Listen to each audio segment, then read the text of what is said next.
Ito pakinggan nyo, kawawa naman si Sarah. Kawawa ba?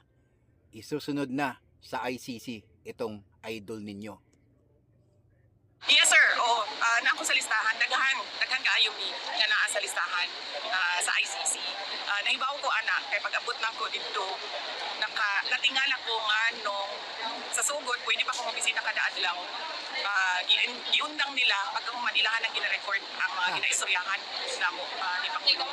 Kasama siya. Nasabtan ako nga nagapaminaw sila sa amo ang ginaistoryahan. Inihayag ni Vice Nakikinig President daw, Sara Duterte na mayroon umanong listahan ang International Criminal Court o ICC ng mga susunod na huhulihin kaugnay ng kasong crimes against humanity laban kay dating Pangulong Rodrigo Duterte. Grabe. Ayon sa pangalawang Pangulo, kabilang siya sa mga nasa listahan, pati na rin ang ilang kalyado ng kanyang ama. Grabe, no? Oh, like and subscribe na.